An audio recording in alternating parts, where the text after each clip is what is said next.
ಶಿಡ್ಲಘಟ್ಟ ಪೌರಾಯುಕ್ತೆಗೆ ಜೀವ ಬೆದರಿಕೆ ಹಾಕಿದಂತಹ ಪ್ರಕರಣ ಇನ್ನೂ ಬಂಧನ ಆಗಿಲ್ಲ ರಾಜೀವ್ ಗೌಡದು. ಸಚಿವ ಎಂಸಿ ಸುಧಾಕರ್ ಪ್ರತಿಕ್ರಿಯೆಯನ್ನ ಕೊಟ್ಟಿದ್ದಾರೆ ಈ ವಿಚಾರಕ್ಕೆ. ರಾಜೀವ್ ಗೌಡ ಬೆದರಿಕೆ ಹಾಕಿದ್ದು ತಪ್ಪು, ಕಾನೂನು ಚೌಕಟ್ಟಿನಲ್ಲಿ ಕ್ರಮ ಆಗೇ ಆಗುತ್ತೆ ಅಂತ ಸುಧಾಕರ್ ಅವರ ಮಾತು.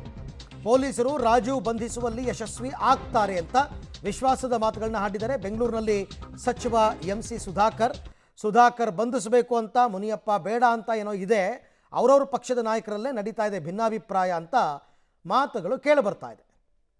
ಇದನ್ನು ನಾವು ತೀವ್ರವಾಗಿ ಖಂಡಿಸ್ತೇವೆ ಮತ್ತು ಕ್ರಮ ಆಗಲೇಬೇಕು ಅಂತಕ್ಕಂಥದ್ದು. ಇದರಲ್ಲಿ ನಮ್ಮ ಪಕ್ಷದ ಅಭ್ಯರ್ಥಿ ಮತ್ತೊಂದು ಅಂತಕ್ಕಂಥ ಪ್ರಶ್ನೆ ಬರೋದಿಲ್ಲ. ಯಾಕಂದರೆ ಯಾರು ಮಹಿಳೆಯರ ಬಗ್ಗೆ ಈ ರೀತಿಯಾಗಿ ನಡ್ಕೊಳ್ತಾರೆ ಅದನ್ನು ನಾವು ಒಪ್ಪೋದಕ್ಕೆ ಸಾರ್ವಜನಿಕ ಜೀವನದಲ್ಲಿ ಮತ್ತು ಒಂದು ಸರ್ಕಾರದ ಕಾನೂನಿನ ಅಡಿಯಲ್ಲಿ ಕೆಲಸ ನಿರ್ವಹಿಸಿರ್ತಕ್ಕಂಥ ಅಧಿಕಾರಿ ಮೇಲೆ ಆ ರೀತಿ ಪದ ಬಳಕೆ ಮಾಡ್ತಕ್ಕಂಥದ್ದು, ಧಮಕಿ ಆಗ್ತಕ್ಕಂಥದ್ದು ಇವೆಲ್ಲ ನಾವು ಒಪ್ಪುವಂಥದ್ದಲ್ಲ. ಆಮೇಲೆ ಸ್ಥಳೀಯ ಶಾಸಕರ ಬಗ್ಗೆ ಕೂಡ ಭಾಳ ಕೆಟ್ಟದಾಗಿ ಮಾತಾಡಿರ್ತಕ್ಕಂಥದ್ದು. ರಾಜಕಾರಣದಲ್ಲಿ ಅಭಿಪ್ರಾಯ ಭೇದಗಳು ಅಥವಾ ಪಕ್ಷ ಮತ್ತೊಂದು ಬೇರೆ ಇರ್ತದೆ. ಆದರೆ ಈ ರೀತಿಯಾಗಿ ಒಂದು ಕೆಲಸ ನಿರ್ವಹಿಸಿರ್ತಕ್ಕಂಥ ಅಧಿಕಾರಿ ಮೇಲೆ ಧಮಕಿ ಹಾಕುವಂಥ ಸಂದರ್ಭದಲ್ಲಿ ಶಾಸಕರನ್ನು ಉಲ್ಲೇಖ ಮಾಡುವಂಥದ್ದು ಕೂಡ ಸರಿ ಇಲ್ಲ.